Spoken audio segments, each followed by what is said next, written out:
All right, so we ended 2020 off probably the best way we could. And that was by getting James Brown running and technically driving, because I did drive it around here.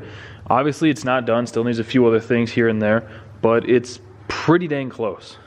The biggest thing we're waiting on now is just warm weather and dry roads so that we can tune it and put some miles on it, see what breaks, and then fix that. But trying to keep that momentum going into 2021, I want to get this thing fired up. Now there's a few things I got to change on it. I want to change the motor mounts because these are truck mounts.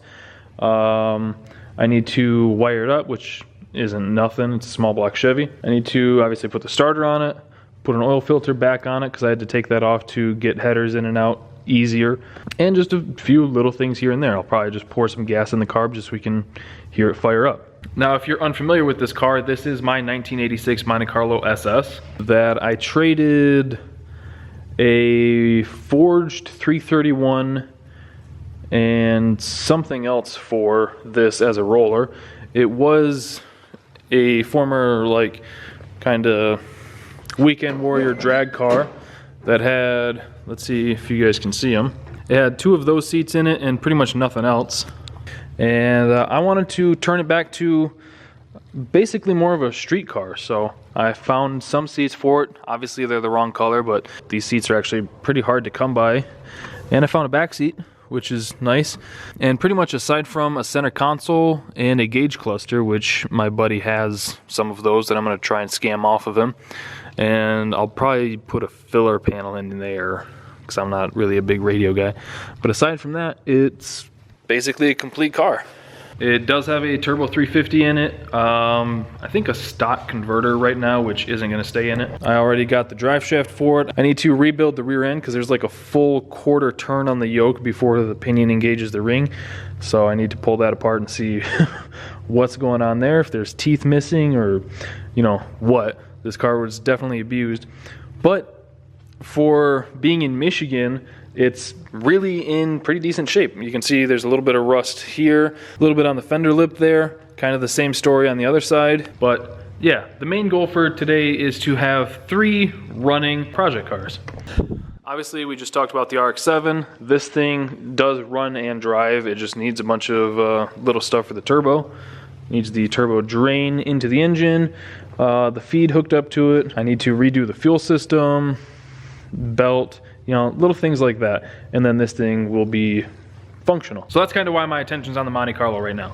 1, it'd be nice to have 3 running project cars. And 2, I've just been really itching to hear this 383.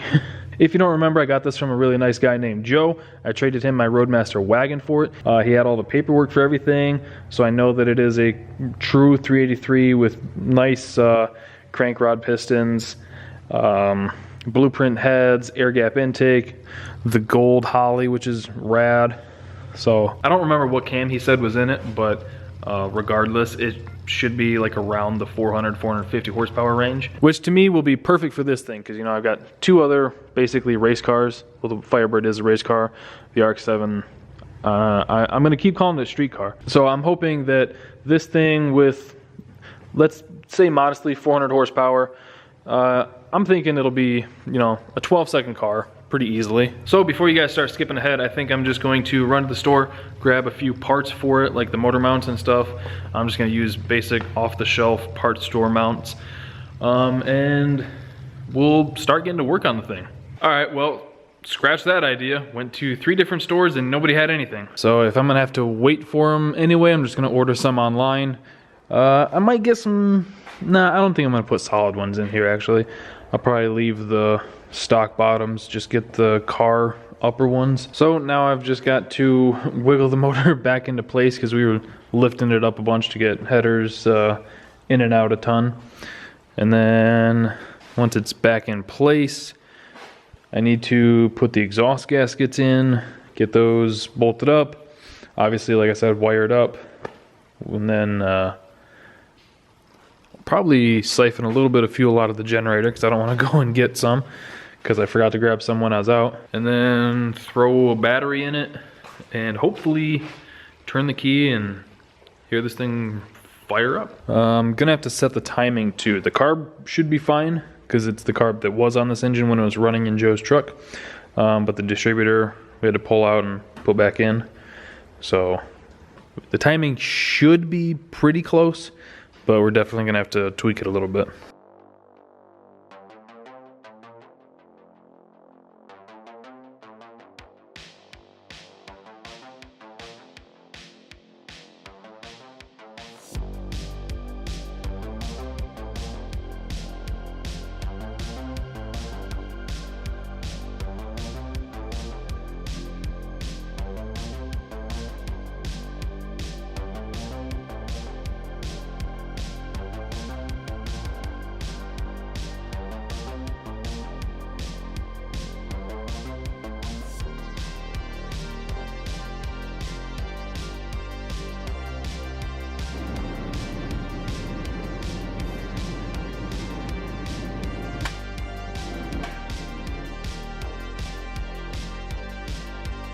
All right, headers are on, plugs are in, wires are on.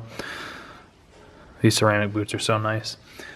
So next up is this wiring right here. And right now the main ones we're worried about are the wires to the starter and the coil wire. That one, perfect. Coil. This one's for the tack. Over these, oil pressure sensor and water temp. So these we don't care about right now. Well, none of these we care about right now. See what kind of luck we have. Oh. Yeah, they're not coming in handier. Supposed to. Alright, distributor's wired up. The only thing left now is get the starter in and wire that up, throw a battery in it, dump some fuel in the carb, and hopefully crank it over and fire it up. Well, it's an hour later and I don't think we're gonna be firing the car up today. There's something so poetic about having a perfectly functional hoist right there, just 12 feet away, and having to crawl around on the ground over here. But yeah, everything's a tight fit. The headers fit the engine and the chassis perfectly. They don't fit the starter that well. We actually had to take, I don't know where you put it, had to take a ratchet strap from the collector down there to the wheel of Betty White here and pulled it over like a good 3 inches. Well, probably like 2 to get the starter up in there. And there's still, this pipe actually is real close to it. I don't know how well you guys can see that, but it's real close. But we got that in, it's bolted up, it's wired up, all that's right on. The issue is over here, there's one pipe that, like, let's say this is where the oil filter goes in, it crosses like over 1/3 of it. And the filters that I've got don't clear. I'm sure there's someone out there saying to themselves, how did he not notice that to begin with? Well, when we were test fitting, let me show you. When we were test fitting this whole snake pile here, we pulled the filter off so that we didn't like puncture it and put a hole in it and dump oil everywhere. So I pulled that off to get it out of the way so we could get headers in and out. And I kind of foolishly assumed that all these headers would clear a oil filter on the engine they're designed to bolt to. That's my mistake, I know. So basically I either need to find a real short filter that I can sneak in there or put like a adapter on there to do a remote filter. Obviously I'm gonna try the short filter first. I mean, I'd like to have the big filter on there just because there's more surface area in the filter itself, but it's much more convenient to just put a filter right on there instead of having to buy the adapter, buy the lines, buy another like thing for it to, the filter to screw onto, and then where do I put that? So long story short, we are defeated for today. But really that's the only thing left preventing us from firing it up. Just got to get a filter on it. There is oil in the block still. And then put gas in the carb, hook the battery up in the trunk, and then as long as the wiring is correct, which I'm sure it is, we can actually fire this thing up and hear it run. And it's the next day. So we totally failed getting it running yesterday. But did pick up a new filter. This is STP S8873. This replaces the AC Delco PF454 that everybody online says is the one of the shortest ones you can get. While I was out, did get a battery for it too. Just went to the Wall store and grabbed this one for 50 bucks. Gonna get this thrown in the trunk soon, and we're real close to firing this thing up, hopefully. So here is the big monster. This is actually a Fram Racing HP4 oil filter. That's what we were using on it. And here is a little STP guy that we're hopefully putting on it. Alright, that was way too much work for an oil filter, but it's on there. And it's way too close. I'm just gonna have to bite the bullet and actually buy some specific headers that fit this, which, I don't know. It's gonna suck for the wallet, but it's gonna be nice for the car.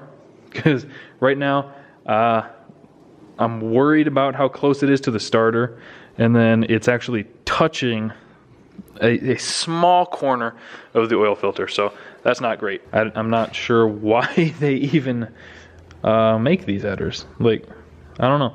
My buddy said that they were on his G-Body El Camino, and they fit. He said they were tight, but I did not expect them to be this tight. Anyway, they're on. So now we can throw the battery in the trunk. All right, now I've got to find a good routing for this massive positive cable. I'm eventually going to fix, I don't know if you guys can even see, I'm going to fix this hole in the floor and do new carpet, so I don't really care where it is, but I absolutely have to switch this to a top post, because side post was made by the devil, and I will fight anybody that disagrees.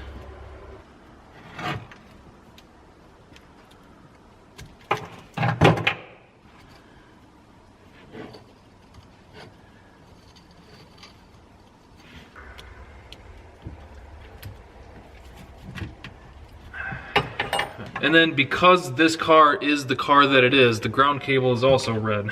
So luckily you can see through the hole in the floor there that it bolts to the chassis.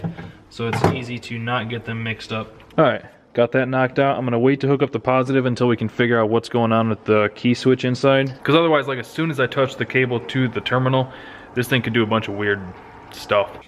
My hand's not feeling very steady. What you need is the top off of that rear end grease. I think what I need to do is get the top off that rear end grease, actually. Come on, Lefty.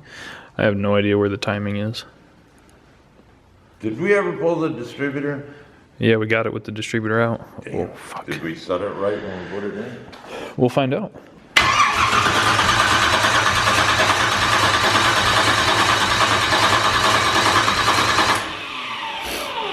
Got a light tester?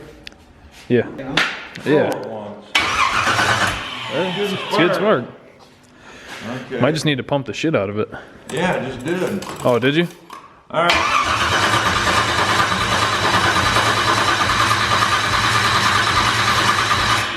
Okay, it's getting plenty of gas because I can smell it like crazy. Yeah.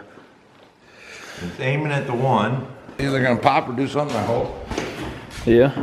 All right, distributor was a 180 out. Hopefully now it at least. Wait. I don't know. Try it right there. Come on, baby.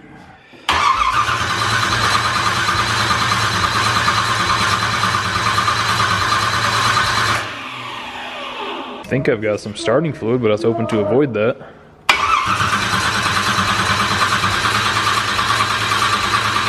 Maybe just hold it open. What? I was about to say maybe just hold it open.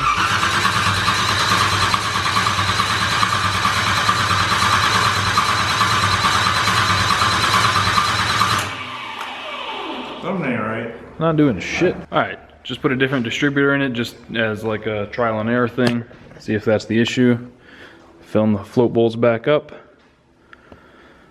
This thing's definitely just gonna light off and fire up and idle perfectly. Yeah, that'd be nice. Yeah, it would. Spray it right down in there.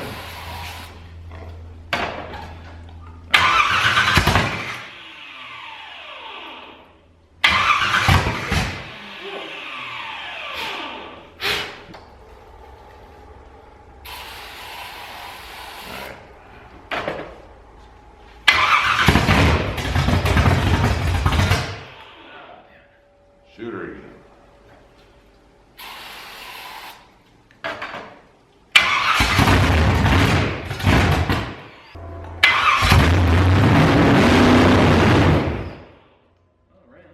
Yeah, it runs.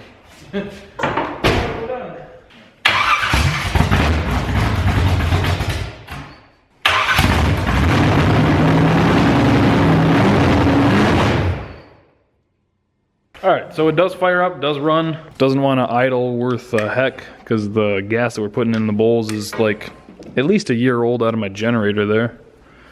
Over on Noah's Ark. 1492, that gas came over with Columbus, dude. But that does mean that all 3 of my cars now run. Yeah. None of them are finished, but they all run. So since we're thinking that it's a gas and just cold carb issue, we're putting the good distributor back in. That one we just knew was good because that's the one that came out of Jack Black. So once we get this one stabbed back in it and hopefully get the timing about where it needs to be, we'll do the same thing, make sure it's going to fire up with this distributor, and then probably end the video there.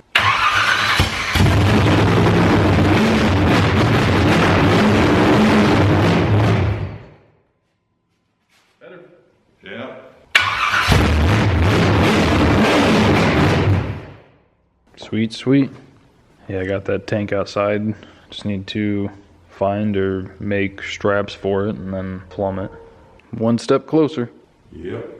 It's come a long way since we got it. So like I said earlier, I traded a 331 and something else for this car as a roller. And it's been, what'd Brandon say, like 10 years since it's ran? Yeah. And all it was used for before that was just a beat around drag car. So I'm pretty excited. Gonna try and bring it back to life, make it more of a street cruiser that'll still be pretty fun to drive. Yeah, can't wait to keep working on this thing.